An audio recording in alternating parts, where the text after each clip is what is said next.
नमस्ते। आज हम लोग बात करेंगे सेतुबंध आसन के बारे में।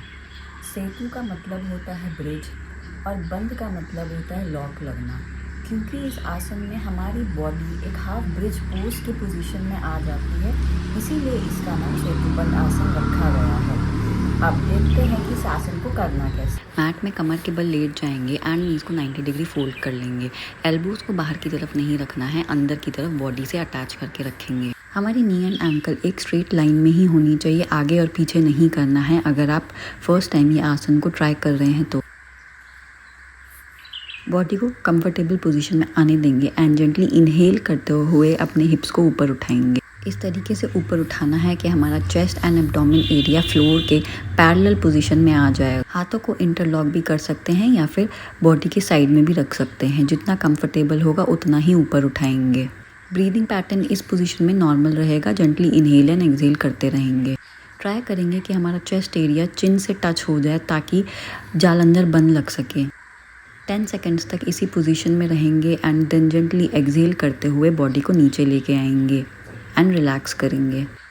एक बार जब हमारी प्रैक्टिस बन जाएगी तब हम 20 से लेकर के 30 सेकेंड्स तक भी होल्ड कर सकते हैं। इसी तरीके से 3 to 5 राउंड्स करेंगे। चलिए अब सेकेंड राउंड ट्राई करते हैं।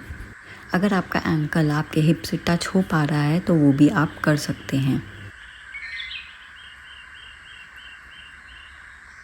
अपने माइंड को रिलैक्स करेंगे एंड इनहेल एंड एक्सहेल करते रहेंगे।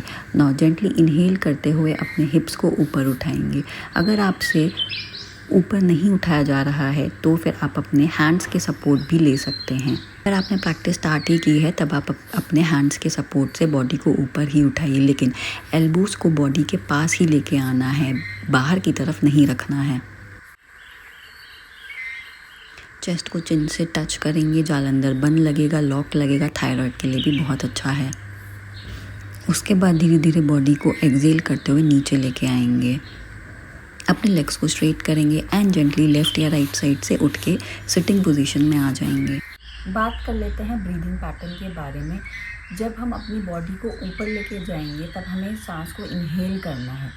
होल्ड जब हम लोग अपनी पोजीशन को करेंगे तब नॉर्मल ब्रीदिंग रहेगी। इनिशियल स्टेजेस में अगर ज़्यादा देर तक होल्ड नहीं होता है तो 10 सेकेंड्स से स्टार्ट करेंगे एंड देन फिर उसके बाद 20 to 30 सेकेंड्स के लिए हम लोग लेके जाएंगे।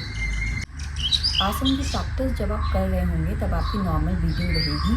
अपनी सांस को रोक के नहीं रखना और फिर जब बॉडी को नीचे लेके आएंगे धीरे धीरे करके तब हम अपनी सांस को एक्सहेल करते हुए नीचे आएंगे। अब बात कर लेते हैं इस आसन के बेनिफिट्स की। अब इस आसन का इफ़ेक्ट हम लोग अपनी नी से लेकर के गर्दन यानी या फिर नेक तक भी देख सकते हैं। नी स्ट्रॉन्ग होंगी, थाई मसल्स आपके टोन होंगे, एब्डोमेन ऑर्गन्स में जितने भी आपके एब्डोमेन में ऑर्गन्स है सभी ऑर्गन्स में बहुत अच्छा मसाज मिलेगा। Reproductive health both male and female के लिए ये बहुत अच्छा है। लंग्स की कैपेसिटी इंक्रीज़ होती है क्योंकि लंग्स को भी हम लोग एक्सपैंड करते हैं। लंग्स की कैपेसिटी इंक्रीज़ होगी नेक पर भी क्योंकि जालंधर बंद लगता है, इसीलिए थायराइड के पेशेंट्स के लिए भी ये बहुत ज़्यादा बेनिफिशियल होता है। में एक अच्छा खिंचाव आता है। बैक स्पाइनल कॉर्ड आपकी इलोंगेट होती है, एक स्ट्रेच आता है। तो अगर किसी को अकड़न की वजह से बैक में पेन रहता है तो उनको भी फ़ायदा ही मिलेगा। अब बात कर लेते हैं इस आसन के प्रिकॉशंस के बारे में।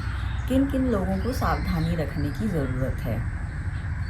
नेक या बैक में सीवियर अगर पेन है या फिर कोई इंजरी है तब आप ये आसन करना अवॉइड करेंगे। हार्ट का अगर कोई सीरियस पेशेंट है या कोई सीरियस डिजीज़ है तब भी आपको ये आसन नहीं करना है।